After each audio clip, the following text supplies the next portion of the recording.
Welcome everyone to A Few Words, a collaborative exhibition between the artist Gyan Sharma, curator Emma Withers, and a troupe of poets who will be reading responses to Gyan's artworks as well as some of their own poems shortly.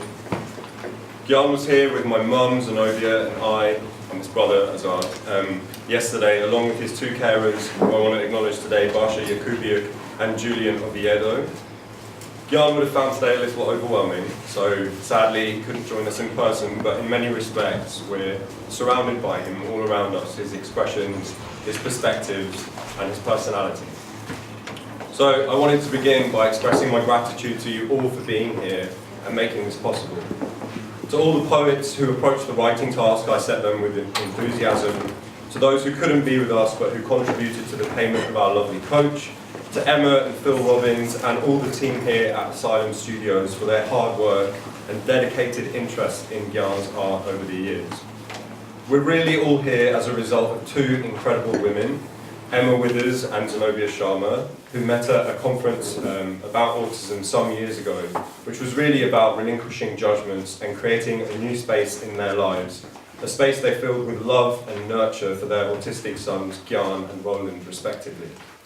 Zenobia and Emma's blossoming friendship allowed two families to meet, two autistic sons to become friends, and allowed me as a sibling of the person living with autism to meet Rose, one of my first childhood friends, and later her brother Merlin, both two people with whom I identify with so much, especially given we have all walked through similar challenges as neurodiverse siblings.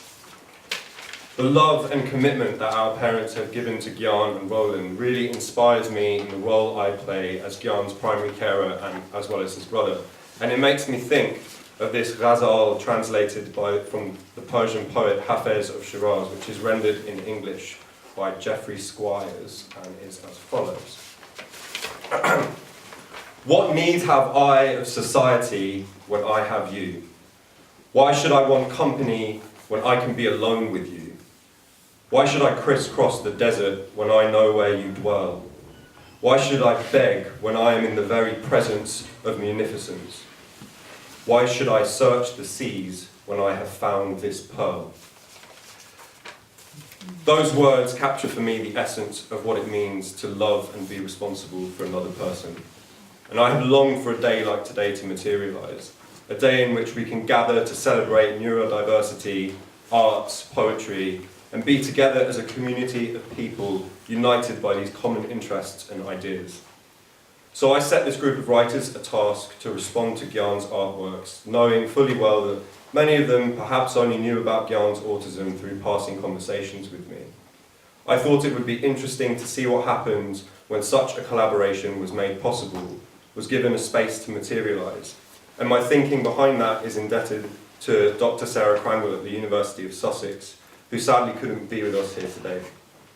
Last year, Sarah invited me back to Sussex to take part in a group discussion about outsider art through some archival work on the poet Anna Mendelssohn.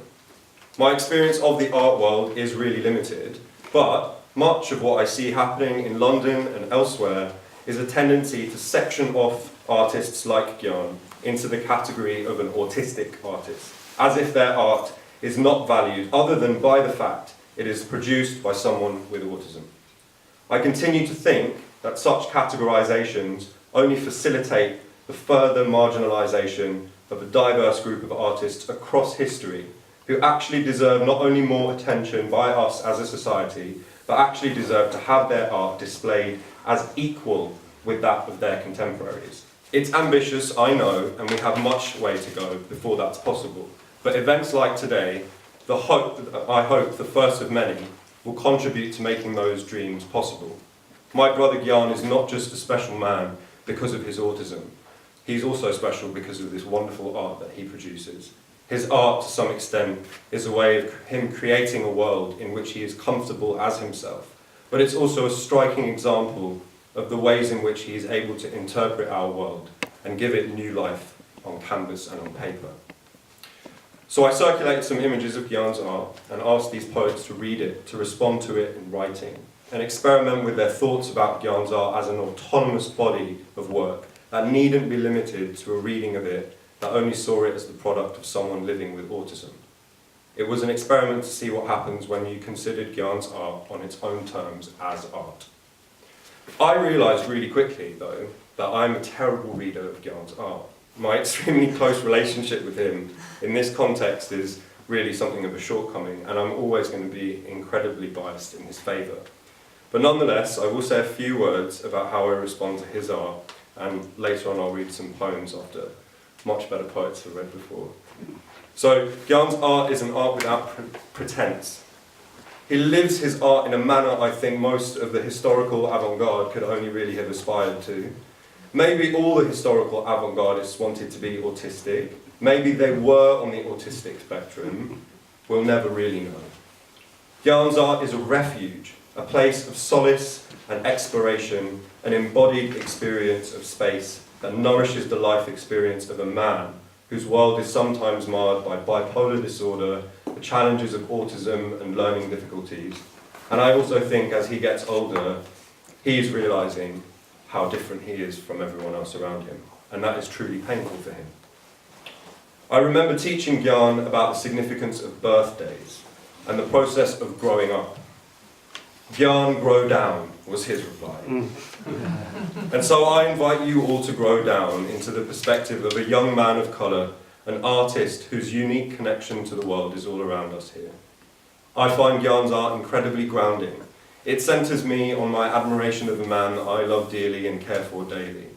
His art not only inspires me to write, but it also gives me purpose as his carer, which is to make sure that he has the time and the right support to create and to express himself in this way, a way that he has chosen for himself, and in a style that he has developed in his own capacity.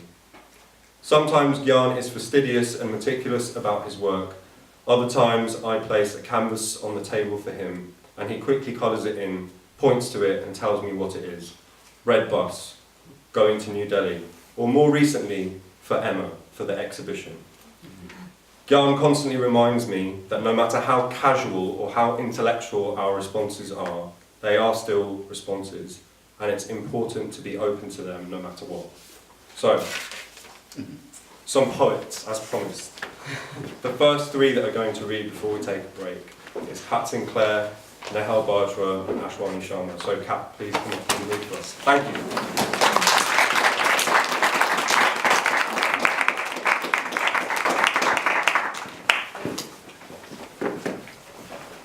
I've never written in response to anyone's art before, as I'm sure many of the poets responding today will have like similar experiences or lack of experiences.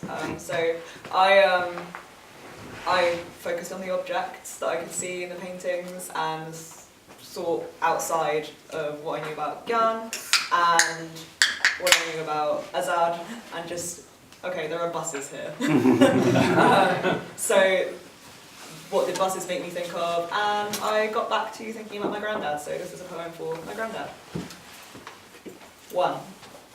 Said yes, we'll help, yes, we'll watch as it slips through, lights blink, signal drops. Said no, we're not letting you in, this is not for kids, this is for ginger beer, this is a larder door. You can have a chalk ice, but then you have to make tiny tracks, check in when the whistle blows. We're busy in here doing this and that, scoffing at the old car show, wondering how we'll be ruined, how our fun will be ruined, we're not there yet. We're only waiting for the quivering doorknob. Still, I would go to the car show now. So much I would go to the car show, just like that girl in that thing, though she never made it. And I would carry on collecting first days. Instead, I'm late. And in London, or I know I'm in London, except it looks nothing like London. It's just that room in a middle-class person's house that the kids know not to go into, but you peek through the keyhole, and the carpet's a little fluffier in there. No plinths, though, and what's the point if there's no plinths? So I'm in London, just about, rolling down the carriage like a lost bottle, late and drenched in numbers. May, I don't know where the parts are now, or what's in the larder, or what to say to you, how to say it. But I'm recalibrating in record time on the replacement service to Luton. 2. I guess we're here now, and we're holding hands. There's a woman drooling in my lap, or my lap is wet. So I have been all the places I've been, mind the woman in my lap. I have been all the places I've been, mind the wet patch. I have been all the places I've been. Mind my temper, I will hop up on the luggage rack, just you watch. It's like we went to the toy shop and I know how I felt flipping the model railway upside down. Nothing like it was a board game or me, Godzilla, constantly there and not there. And really all this is less about processes and more about the things doing the processing, but how to articulate that at 70 miles an hour regardless of metaphor. It would be irresponsible to not return to the I-360 in August 2019 and do it all again. I suppose we are speeding peculiar across a calendar, known routes and ready pit stops, wondering whose clumsy lettering on cardboard, whose legs half visible from the outside, whose legal observations on a notepad, whose changes not made. Underfoot like knives or rockets, skittering across the earth, hissing, language is a virus in a particularly infectious way, so now we all think it. 3. Counting instances of my friends going places to get to sleep, light with it, lit with it, Rhiannon on train in middle of night, Rhiannon on plane on birthday, Rhiannon on skateboard at all-girls skateboarding event, Rhiannon sending me pictures from the zoo, my thumb is perpetually over the lens and I am murky and loving, I am a request stop, the slowing down excites me, so I'll tweet about it later, but for now it will be enough to sit on a bench wrong with you. Draw up plans in old lipstick, or make homogeneity history, or make a playlist for a day not like this one, when I went to a travel museum in Swindon for an entirely different reason, who turned out to be awful too. Tinnily enunciated on the kitchen floor, wheel of brie, wall of glass, opposite wall of glass, but I wish I'd seen the steam engines instead. Instead, here comes the swalletariat, making gains in the gym or showing me the time when I didn't ask, but yes, you have a very nice wrist, that will be useful come the revolution, perhaps, but talking with you always felt like writing a poem for my therapist, something I don't think I'm supposed to do, but often come close to, something Klein Blue, something caviar, this life's luggage, a perfect replica, everything exactly the same except the padlock is different. It's a look, I guess, like 4 AM in that convenience store, the one that's been open non-stop since the 90s. Feels childlike in there, Monster Munch and day-old bhaji's, a bottle of Yazoo. I'm back making potions, melting a pile of dime bars, chatting with the Uber driver. I'm back in that larder. You're there too, making tiny tracks. 4. It will be a year, this one, just like the last, but more so. And I'll see you at the end of it, perhaps. Well, either way, I'll see you at the end of it. All of us laden with ginger beer, the Cheshire Caves, the difference between stalagmite and stalactite, a room full of rhymes to help us remember everything, except everything I don't want to tell you, which is so much muttered around the table and guiltily. But you don't need to know that, or if you do, I'll tell you at the old car show. So see you there, and happy birthday for whenever it is, you old Scorpio you. I am covered in bus stops, friends like capybaras basking in debt and debt and debt, but contactless. I miss you. Carry on with what you were saying, I'm really listening now.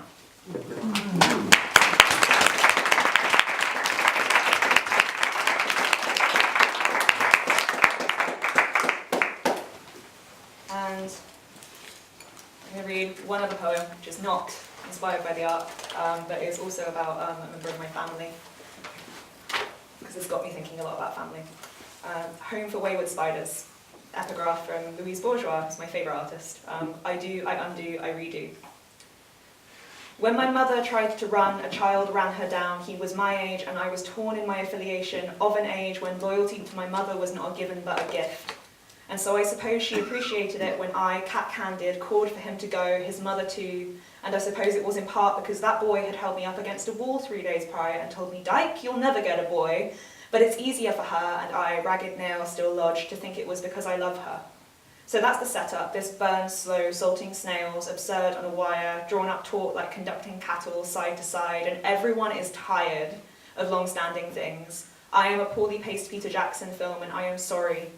I'll try to give a rousing speech before the diagnosis, king on the front line, something about the sun.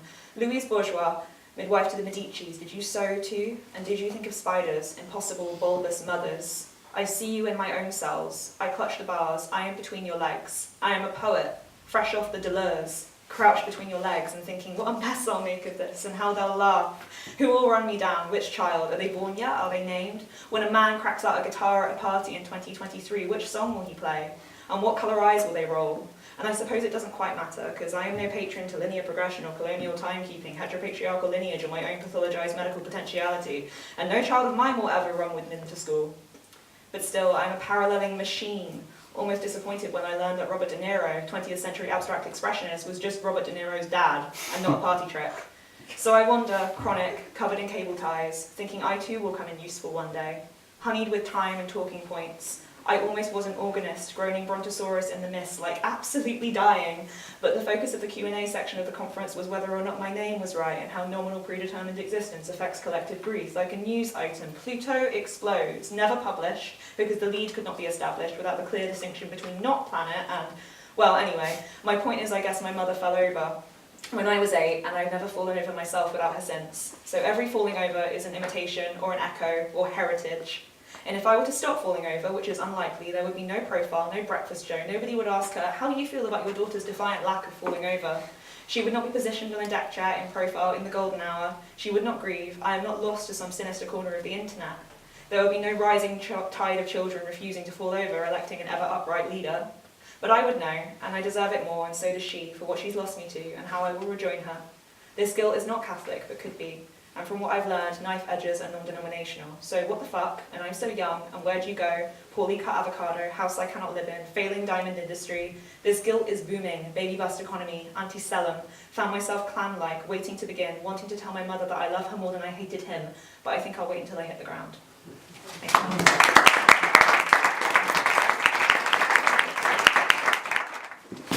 I'll get like 2 seconds of no. Is this actually on? Yeah, it is. Yeah. Okay. Yeah, I've just never read about art. I just looked up what ekphrasis was, and it was like description in Greek. And I was like, okay, that's not helpful. So, yeah, I guess there are images going through it that I will explain, and we'll see how it goes. Okay. I was a tiny independent form, secure in her world when you picked me up. Late 1990, and took me around the world, showed me a cap, thanks for this early indoctrination, some pyramids, the inside of a plane is just like a room. Oh, it's just a room! I couldn't say my R's then in any language. All I can think of these days are the escape dreams from my childhood. Where would you hide if they came for you? If they started coming for all of you? In my dreams they had guns, or sharks, or tiny purple dinosaurs with fangs and powers of apparition. Terrifying. And no one's on our side, we have to hang from each other's legs off a city wall, drop down behind it where no one can see us.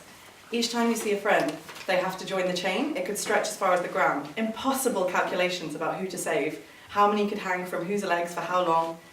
We can't go back to Egypt, you and I, and nowadays the cats are different, maybe hungrier, bristling with fleas, maybe the only bug life to survive the 21st century will be whatever can live off dying animals. That's us, by the way. Read some books on the post-human. Learning to love my neighbours only took 2,000 years plus, but already we've moved on to the fleas, the wood lice, the hog lice, monkey peas, pill bugs, you know. Anyway, we're dangling, paranoid at the edge of the earth, which is all edges, right? You just slip over at one end and flip onto the other. Maybe the other side will welcome us like we deserve. But how do we get there? Boat? Plane? Flying coach? Wait, is that an AK-47 painted over that bus? Nah. Is that man glaring at me? Nah. Is it something I did? My clothes? My face? Nah. Multiculturalism is a failed game of dodgems on jetpacks in the air above a bus lane. We didn't crash, so we all resent each other for not staying in our lanes. Can't tell if you're happy under those caps or glaring, and some of you were always glaring. Why do you think I had so many escape dreams? There are people here now, collecting. Little noses, little flat caps, late, probably. Where are we going? Whose noses are these? Why are some of us just smudges? I'm saying things to people I wish they'd said to me. I like the sweeping way you're all coloured. I like the gaps you've left, wrapped up in scarves for their protection. I like your cap. I like how you can share it with your friend. I love your hair and beard. Will you save us from, don't say nuclear war, don't say planetary death, don't say the sharks, or I mean, all of the above. All this movement, what's it for? It's for us. We smile, nod, speak English, pay our bills, but we're getting away. We look for means, something with wheels like retracting comedy daggers, tired pogo sticks with minimal road contact on account of all the flying it will do. If you're very small, like this Kermit as a camper van, chalky windows, straight and neat, the rules are different. There's no room for bags, but you could walk the sea before you out of the way, like so much tap water. Find an Atlantis if you want to go that way, or the planes are fine, so we've got options. Maybe that's what all these extra wheels are for, some big, some small, for making things when we get there, just in case. You know, wheels like feet, only two, lined up, tightly leashed together, buses like traffic lights, smiling, glass-domed. This one's got the void in it, so we move on past. Start running drills, all of us in a line to music, lifting our legs in water, twirling, en masse, at traffic, marshalling our bodies into militaristic jape, asking, do you want to get the bus that leaves in half an hour, or the bus that leaves in 5.5 hours? We laugh. We say, yes. These are swatches for a liberation convoy. Nothing too sunny, red and red and red. Plenty of room for baggage. All your family, leave your friends behind. I liked it from the outside, but when I'm in, it's the juddering, the momentum, getting going, then the lurching, the way small things, people, curbs, Kermit vans, require such evasion tactics, a whole change of direction, a gastric turning. Open the window. We're getting through though, getting over everything else on the way, except for the lorries with the huge foreheads, 2 fresh blood colours, hostile, no seats for anyone. We're doing it now, back where we came from in a flying bus, like a fishbowl, full of our friends, and all of you are fading, starting to look the same, then blurring into landscape.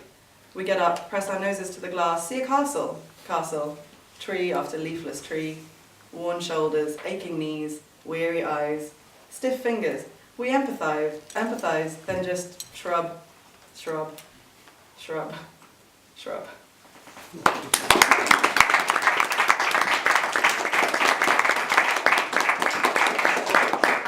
Ashwani Sharma.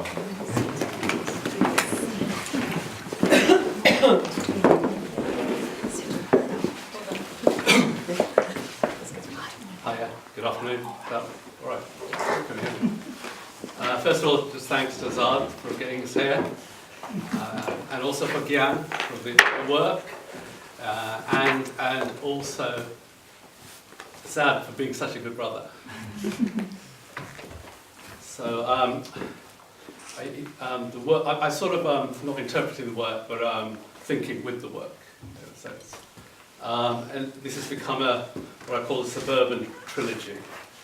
So there's 2 that responds to the work and 1 that I wrote a while ago. I also need to apologise that there's lots of references to South Croydon. I mean, not South Croydon, although it's Croydon, South London, which you may not get, but it's the same area as where Azad and Gyan live. Okay, my first one. Railway replacement service. Grass verges lining mines, small memories locked in difference, spinning in my head, curtains twitching, suburban drift, national history, last days of the Raj, poppadom please.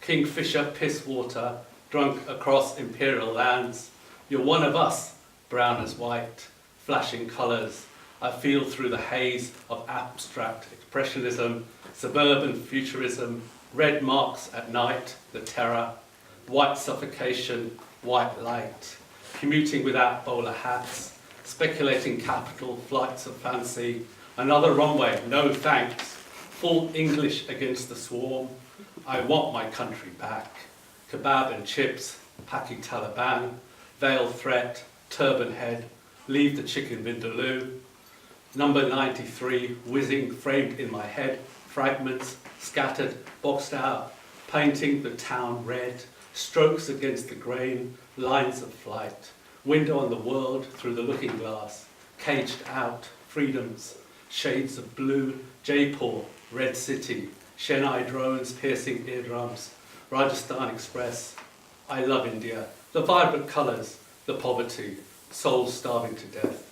Mr. Singh, a fine fella, bus driver, father served in the army, Coolie Paki. Norman Tebbit failed the cricket test. Would you like some mango chutney with your puke? Going round and round on the South Circular. Korean, or are they Chinese? Buddha of suburbia, Enoch's nightmare. Sufi magic in the hands, chromatic diffusion as resistance. Adorno said so.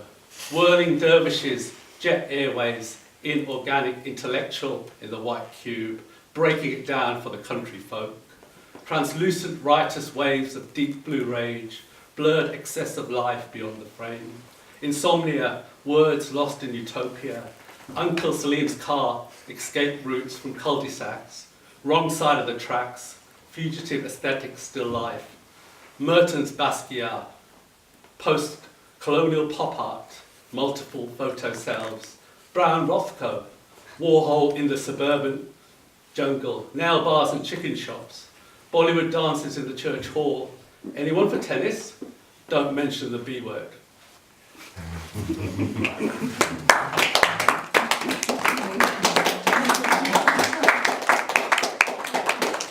Okay, this is, I wrote this a while ago after the London riots, well actually national riots. Croydon was in the news a lot at that point. It's called Burn Croydon. Just do it, flying down the street. Broken shards, scattered, coppers on the run, choppers buzzing, screens to the ready, fires burning, red sky at night, beds in flames, tigers jumping, breaking news. Aged men speak of times gone, blood and rivers, white was not black, black was not white, codes in codes lost in the post, hoods looking for easy pickings, generation wired, BBM, KFC, JJB, I riot, who am I, mirror, mirror, look at me, righteous indifference, law, whatever. Sociologists, puzzled TV diatribe, headless youth workers, psychogeography sat-navs, rerouting dead zones of post-industrial pastoral like hell. Bowling alone, IKEA, B&Q, TGI, Zone 5 car parks full, dogging reality. Bikers on the edge, lost in the overpass, under the fly, road to nowhere, so fucking Croydon, so fucking Bowie. Suburban sound, secret times, punk-rooted brutalist dialectics unravelling, ballad, speculative histories, future noise, two-step to dubstep, Beano's lost in the concrete.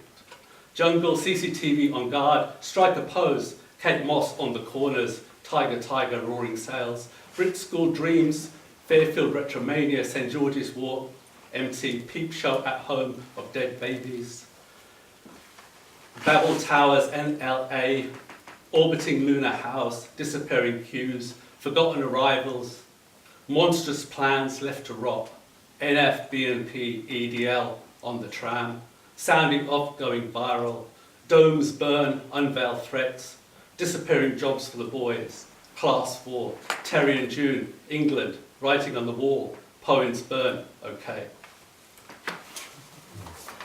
One more. This is this was very late last night, so I don't know how this is going to go.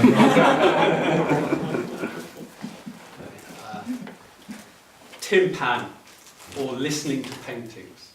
Timpan, French, eardrum, membrane, relationship between frame and text. The limit and the other, Jacques Derrida. Ear of the other, truth in painting. Noise of the city, painting scream, travel roars, buses humming, sonic cartographies, noise pollution, sounds blurring, poetic notes, Tower of Babel, imperceptible capitalism, blue sirens, algorithmic music, sonic booms, turbulence, ambient atmospheres, diasporic cacophony, ears vibrate, oscillate, fluctuate, plugged in, plugged out, headphones, phone heads, beats, migrant beats, two-tone, urban jungle grime, me pod, I not we, head music, bass rumblings, low frequency modulations, heart thumping, pneumatic drill music, bashment, Babylon, war of sound, flesh vibrations, eyes listening, ears seeing, ears blocked, ears bleeding, acoustic pressure, digital drums, metallic grinding, shouting out, suburban quiet. Radio silence, invisible chatter, white noise, red shift, blue note. Secret whisperings, sound systems, bass lines, rubber dub, headspace pulsating, percussive bodies, after the noise, beyond the frame, invisible sounds, Sufi utterance, sacred songs, soul music, social music, girl talk, queer rhythms, monkey chatter, hearing voices, keeping quiet, inner speech, muffled sounds, making some noise, loudspeaker, loud colours, horns blaring, righteous chanting, mezzanine prayer crawling, voices haunted, deafness deafening, echo chamber, listen to the silence, quantum vibrations, nothing, void, infinity, dark matter, big bang. Can we hear the subaltern paint?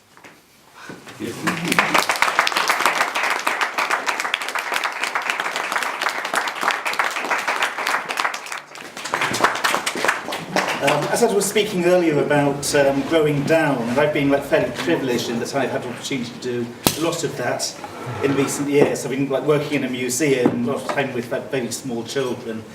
So my main contact with buses in the last decade or so has been not riding on them but singing about them, sometimes several times a day. So I thought I'd take the opportunity to do something to exercise that.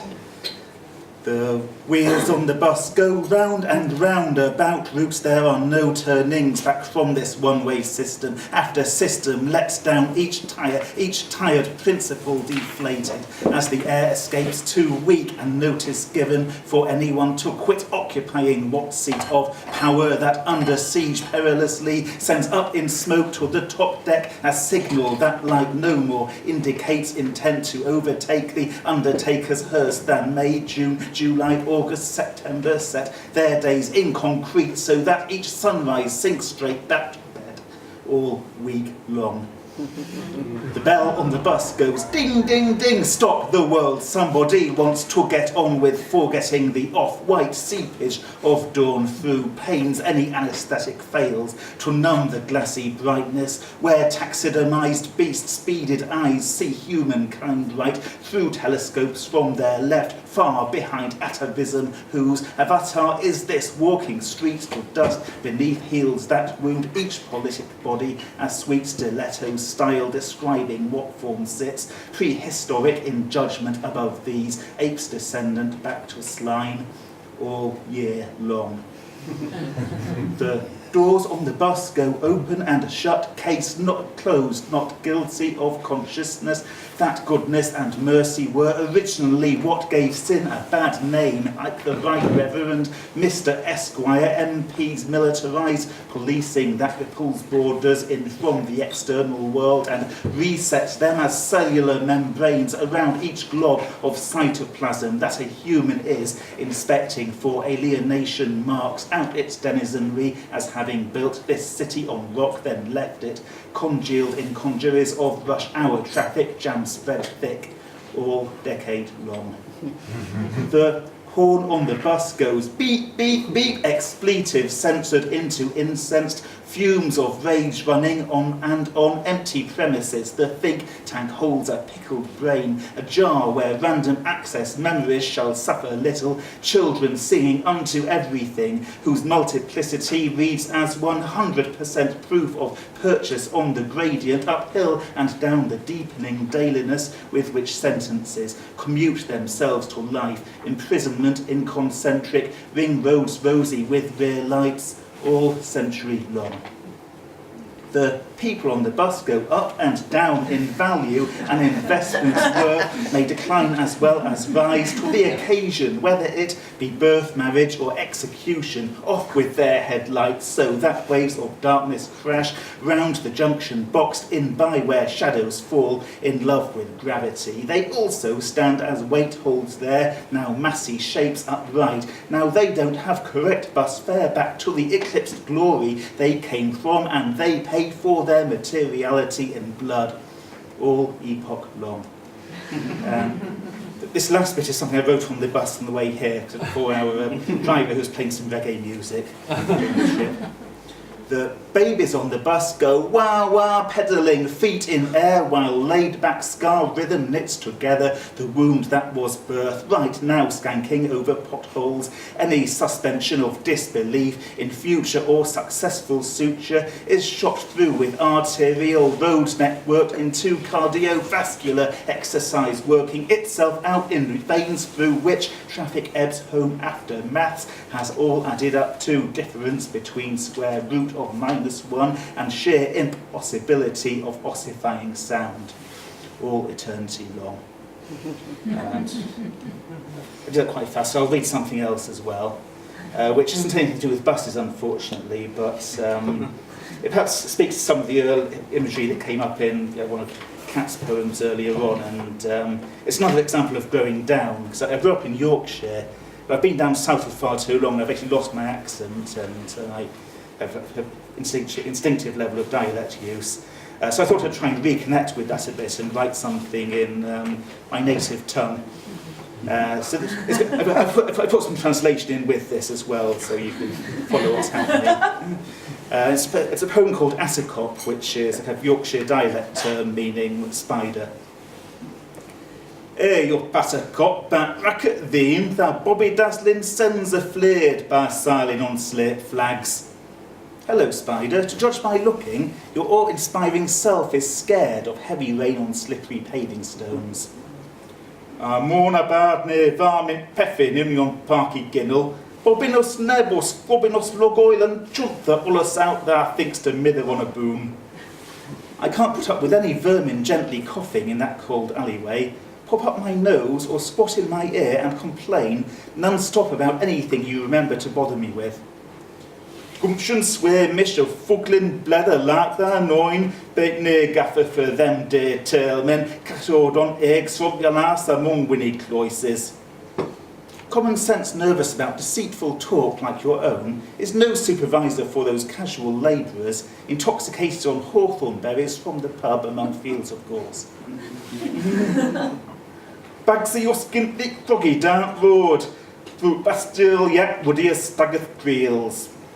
I reserve for myself the privilege of carrying you down the street on my bicycle's handlebars, through the workhouse gate, red as benches for slaughtering pigs at a stockyard. Flippin' I cat a cup down moan bit nangling slope, for reet good sort like cost to 10 a beck of bands. Bloody hell, Spider, you must be a troublesome fraud for a really nice person like me to pour forth a stream of curses. Fair cat that thou flips not toss with 10. I'm astonished that your mouth has struck me on the head with a sting. I'm near a bit further gob bustin' with our shockles to guzzle like an ever cake from Yoon. I'm not lunch for your mouth bursting with icicles to devour like an oatcake from the oven. Thou snittle dust with gathering blen, thou jealous dad need it in gulls of mullock, might reek maftin out from bleb. You afflicted me with a septic swelling. You suspected that I'd massage it, and half pints of muck might stink clammily from the blister. And you roared at a cup that got's monk on. I look an hour and a half while thou's putting summer gauze, clart as a spetch to snud all 130 caitiffs gennin. Anyway, Spider, you've made us annoyed. Stay here for an hour and a half until you've applied gossamer cloth as a sticking plaster to smooth over one crotchety and infirm person's complaints. Then skiff this then yam up from us neath. Thou's clothered up stoops with thy stickle bands. Then take yourself home out of my shelter. You've tangled all the posts with your stringy snares. Leaf like kiddie, whip boggarts out nithering in yonder fret, nor thoil thy beefin bairns, what rang us under drawing toy. I'd rather play hide and seek with goblins freezing in the mist out there than tolerate your wailing infants who crowd our loft. Sum up thou clutch of spugs and frame your sons wicked gainest welly. Gather up your clutch of children and hurry into the nearest Wellington boot. Oh, I'll wang yous, cackanded up yet stead, and put wooden oiler for yous, dinged watter wet, sumpy car, collops your marlocks down with slart. Oh yes, I'll throw you left-handed over the threshold, and shut the door before you've hit water where the marshy scrubland swallows your mischief with a splash. Lappen thou maun fettle thou beck and beeld, Duglin nash and net yings, whip nobbit kexes to think thou lathe of lady cars. I admit that you must establish your autumn residence, growing damp and feeling chilly next to the flood meadow, with nothing but stalks of weeds to thatch your barn of ladybirds. And once thou suckless kind of seed their stale glocken, they'll gorm, thou's pop their clogs and all it slops of that orfish bitch's lig tomb. And once your innocent cattle have seen their summer pastures start to thaw, they'll understand that you have died and all 8 legs of your elvish trousers lie empty. Thou's parked off at last push up, rig-welted like a bummel clock cailed on kitty goose gogs. At the last moment you've escaped without paying, lying on your back like a beetle drunk on rancid gooseberries. Have a gander at thou son, thou tearstraw. What dost thou reckon of yonder gelterment? Take a look at yourself, you grumbling rascal. What do you think of that rubbish? I'll delve thou bedding down at Moody Wopster Melon, thou coital puther as I'll done in Urchin's ingle nook. I'll dig your grave deep for moles to interfere with. Your coat will release puffs of smoke as kindling in the hedgehog's fireplace. I'll pagged up my 7-foot brass thou gadged. Now I'm skint and clemming back on a pikelet. I exhausted myself with the coins you borrowed. Now I'm impoverished and starving without a halfpenny worth of crumpet. All a scramble out, ink cake all of a jammy gowk. One gowk on all Burke's sliver of fligging spoogies and spinks. all our food was carried into the mouth of an undeservedly fortunate cuckoo. One cuckoo on the whole leaping birch branch of fledgling sparrows and chaffinches.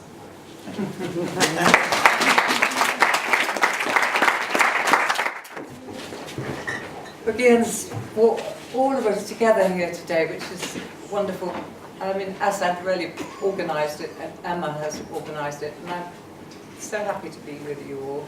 But I really feel that he's the one who's brought us all together, which is the magic. He's the magic man. He's the shaman. But I'm reading a poem today from a collection of John Gibbons, who died. He was my partner for years, and he's a beautiful poet. And Contraband just published his book, and it's going to be launched on Wednesday with musicians and poets reading, and yeah, it should be a big event. So, and I chose a poem which is very much about textures. It's the River Thames. It's a little journey on the River Thames. John was a great observer of art, and also an artist.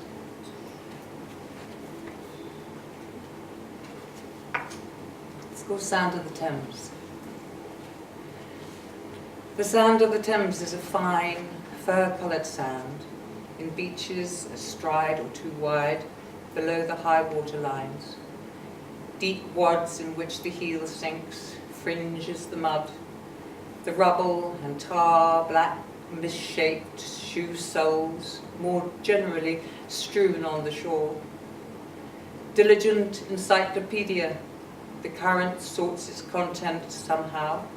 Over a few yards, the shards of crockery, fronds and crests, a teacup handle are most collected. Nearby are the knee joints of cows, porous cones of marrowbone, a medley of chipped bricks, pipes and tile. Incoherent plastics mingled with a flint, straps, clips and tops, flat bottles, half a toy. Then 10 further steps, driftwood drying, planks and ply, with sticks and oddments of branches. A bed, barely a bolster of chalk, juts out, and the bank beyond is coated in sea coal. And here, under the embankment wall, whose weed, raked by the low sun, shines a jewel-like and startling green, the river has hoarded its finest materials. The sand has no inkling of life. Tatters of wrack, cockle shells, papery claw, but is London milled to its conclusion. One handful comprehends history.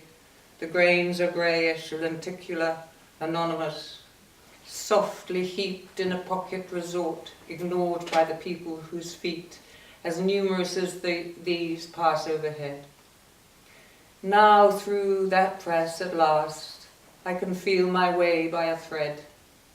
The wide stream stringed in debris, running low, showing the shoals that ridge it, are full and glistening within a hand's reach, seemingly pulsive, restless steel, can find the place to heal and sanctuary which tides accumulate and cancel. Thank you very much.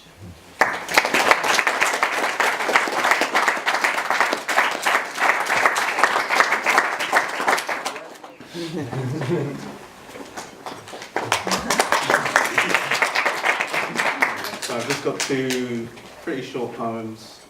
They're more like sketches, so they definitely need some editing. But they're in direct response to the Gyan's art, and I whipped them up in the last couple of days. So I'm going to get into it. The first one's called Pre-Fossilized Life.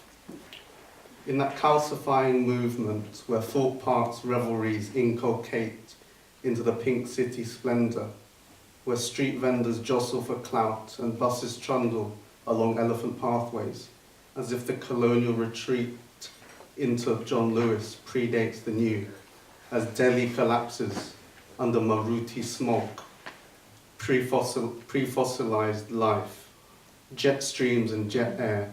We are lost, revelling in coaches, heading out to Morden, out to Pradesh's pensive cousin. And the second one is, I haven't quite worked out the title, but something to do with elephants, let's call it. In the blur of a turban's presence, the elephant stands still, intransigent to their flight. Multiplying nodes of cybernetic undergrowth trace past, in terrific bursts of animal spirit, where Uncle Salim's car interior disperses into frenetic filialities.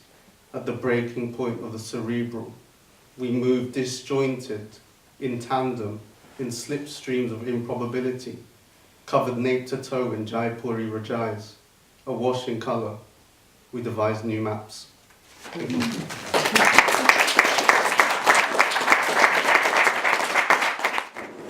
Before I read this, I just wanted to say about Armorel, who read John's poetry, John Gibbons. I've known them since my teenage years, so they both knew my son Roland from babyhood, and John knew him really well. And anyway, so that wasn't mentioned before, but it kind of made me think of her and how extraordinary it was that this coincidence happened, and Martin and Armorel share a flat now as a lodger. And anyway, I'll read what Zenobia wrote about being a mum. When Gyan was about 7 years old, beautiful Galina joined our team. She was a qualified art therapist and talented artist in her own right, and much to my horror and embarrassment, accepted the meagre pay our local authority had to offer. And thus began Gyan's journey and connection with this awesome Bulgarian guru. Of course, for me, this was a planned and purposeful education-driven act. I must tick the correct box so the local authority can see that we are providing Gyan with a broad-based set of experiences and continue to fund us. But Gyan had other plans. He was slowly painting a bridge where we could all meet in a world of suspended judgment, of unconditional appreciation, of compassion for an other, for a different experience of life. And so began our education through his sensory words of colour. When he started with Galina, he painted one scene from a favourite storybook about life on a farm, where a little tractor was stuck in the mud. I say he painted, but what he actually did was forensically instructed Galina to paint and draw the scene with gestures, frustrated screams, and occasional words. And this went on for close to 2 years. The same scene, the same tractor, the same mud. In those 2 long years, I lost my hair and teeth and peeled away my frustration and sense of failure by reading everything I could find entitled How to Teach Non-Verbal Children How to Talk. Because like an intelligent and cognitively able, well-educated parent, I reasoned that the problem was that he does not have the vocabulary to expand his universe beyond the tractor and the mud. To my absolute horror, I even turned to our philosophical nemesis, the human tractor B.F. Skinner, who was stuck in a Pavlovian behavioral model.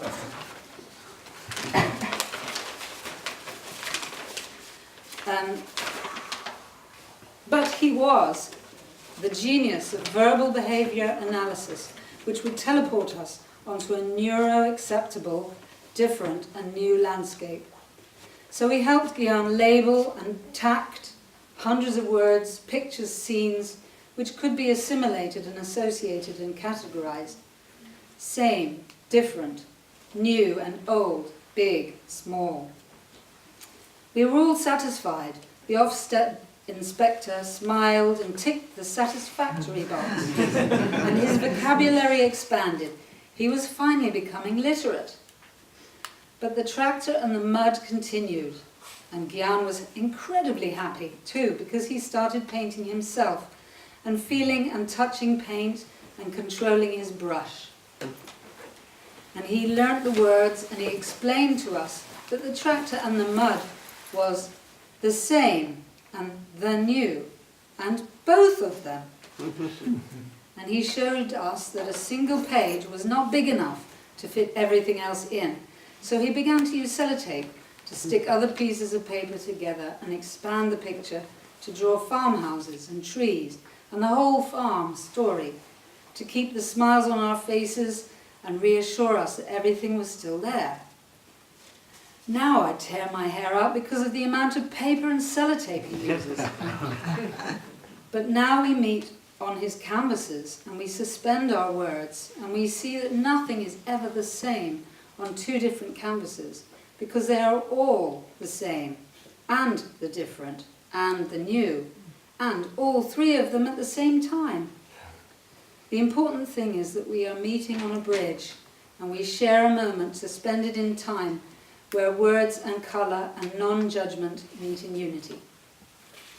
So, my dear friends, thank you so much, all of you, from the bottom of our mud, for coming today to ride in Gyan's coach, cross bridges, and meet all our beautiful extended karmic family in Asylum Studios, and feel the presence of Roland and Gyan, their bright colours and textures, and express and expand your words and vocabulary.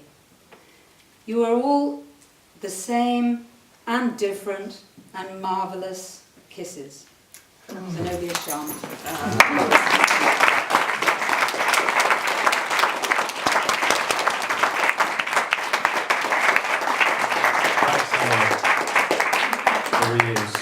Those words so beautifully. So I will now like to welcome the editors behind the Eco World Poetry Magazine and the Flora, Katy, Lewis Hood and Pratyusha, to read some poems for us, and then I'll read some at the end. So, Katy.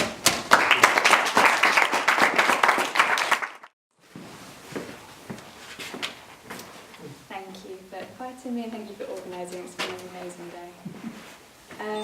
So I was looking at the pictures of Gyan's art that Azad sent, and I was particularly interested in some of the works. I think they're out in the corridor where there were kind of photos under and over the painting, and I was thinking about collage. And I also, at the same time, was getting emails. I get weekly emails from Transport for London, TfL, with their weekly travel updates. And because I'm not very good at using my own words, I always like to steal other people's words. I was like, okay, I'm going to take the words that are available in these emails and try and make poems. So, as you can imagine, they're not the most amazing poems because I have a kind of limited vocabulary. But I thought that would be kind of an interesting thing to try. 9th to the 10th of February. Wherever there will be open failure, the junction is the most diverted green over work unlimited, a cost view angel park of line.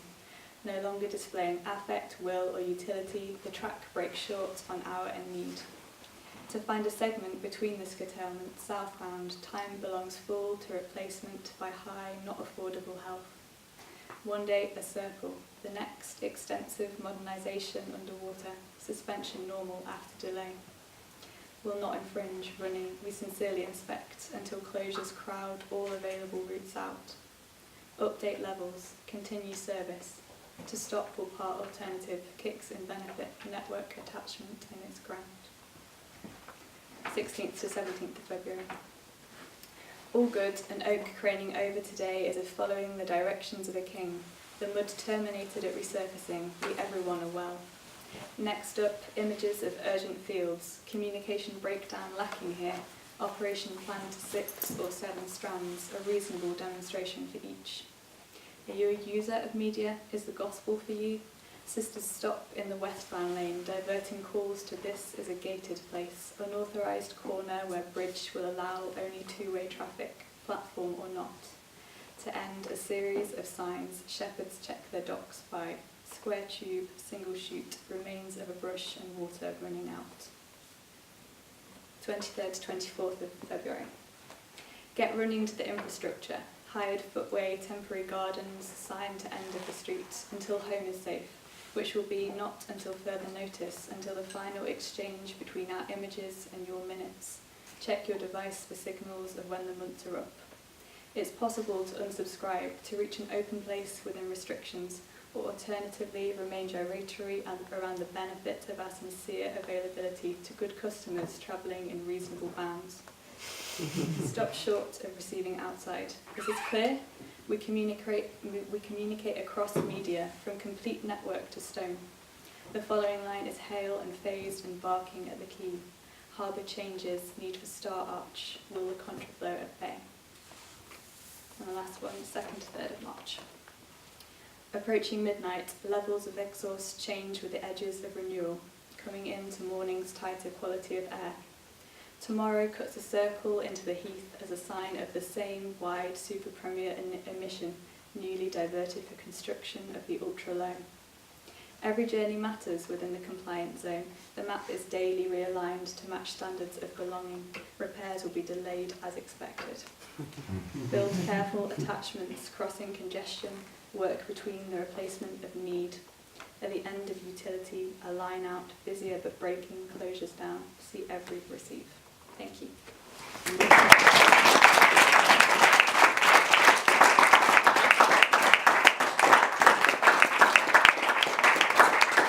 Welcome back. I just want to say thank you so much to all the poets who read today. You've completely blown me away. I didn't see any of their poems or their responses to Gyan's artwork, and yeah, I've been holding back tears of gratitude, so thank you all from the bottom of my heart.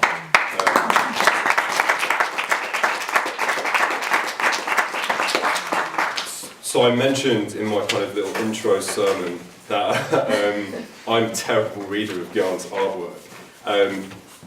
That's because I literally don't find it easy to separate him from his art. So as much as I want everything to be taken kind of autonomously here, I can't really do that. So I thought it would be nice to kind of give some stories to the artworks from the way that I see them in his life. So this first one is called 2086 in Heaven, and it mentions Jama, who is mine and Gyan's maternal grandmother, and it's about a painting that he did after she passed away. You break the washing line as the man from the mosque comes to collect her body. We both cry until our skin is shriveled like dried oil paint. Shortly after, you drew a people carrier driving to the airport. You stuck a Boeing 747 in the background and collaged a photo of Jama, who looks out from the passenger seat. You signed it. 2086. I asked you about it, and you said, in heaven, 2086 in heaven. I don't know how to explain death to you. I'm not quite sure I understand it myself. One day, Jama was telling me to study, then she slipped into a coma for 10 days, her slow, stubborn wilt.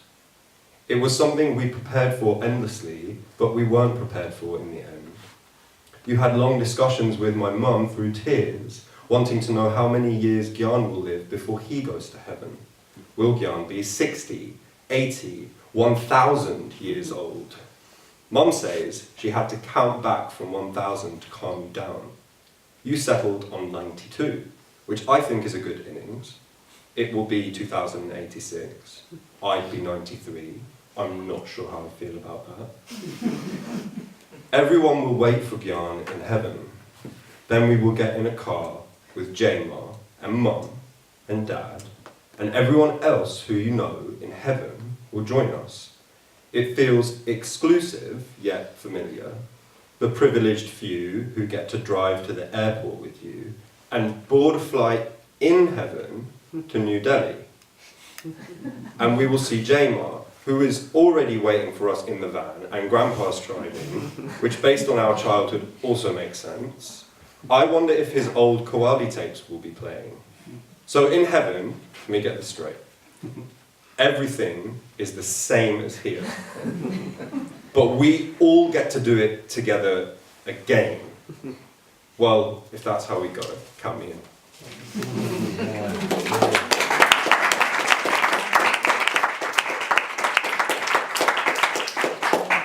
So there's been a lot of buses, unsurprisingly. This is also about a bus. I think the next one is too, actually. This is called The Bus in Your Bay Window. The 93 bus is our local celebrity, taking people from our ends to Putney all night and all day. It never stops. An expressive liminality, both south of London and South London. A continuum all unto itself. As a child, you would stand in the bay window with your loud hands, watching from our house, eagerly waiting for the bus. Your cheek against the glass, feeling the engine bend the air, looking at it from all the angles, mimicking its suburban rumble, the hissing of its doors opening. You fantastic, marvellous being. I spent hours figuring out Homi Baba and his bloody staircase. And you got it all just from looking out of your window at the big red bus, our 93 bus. And there it is, in all your paintings, never stopping, in a continuum unto itself. This last one is for Emma Withers, who gave me the complete inspiration behind this poem yesterday when I was here with Gyan. It's called The Closest We Are to Wheels is Drivers. The closest we are to wheels is drivers, turning down the greens. You give me acrylic kisses and tell me to shut up. That's your way of saying I love you. I've learnt to interpret it. I watch you in a state of hyperfocus, painting for hours on end. You start on the floor and work your way to the ceilings, wrapping paper on the plasterboard. I've tried to come inside your studio, you tell me to go away. So when you're asleep, I sneak in and I look around. This is the first you're hearing of it. The studio unfolds in 7 dimensions. I see dates truncating a timeline of perplexed intrigue, like Emmanuel Levinas explaining how the other essentially changes your perception of time. Well, you're my other, my brother, my best friend, and I don't care what hour it is as long as you're at peace. The closest we are to wheels is drivers, extending into the future as you stroke my cheek.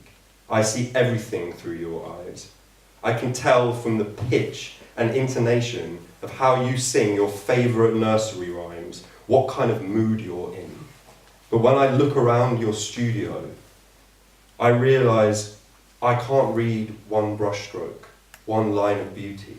It fills me with pride to see what you can create, and hope, as there is more to you I'm yet to know and to understand. The closest I am to you is what wheels are to drivers, except in this case, you're doing the steering. Thank you.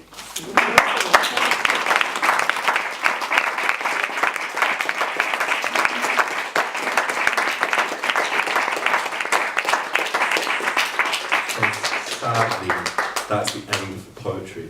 Oh. But as we got here early, it also means we're still here for a while. So let's hang out, buy some books, drink, eat, buy some art too. And yeah, thanks once again to all of you for being here, all the poets who made it possible, Emma Withers and the team at Asylum. And that's the end. Bye.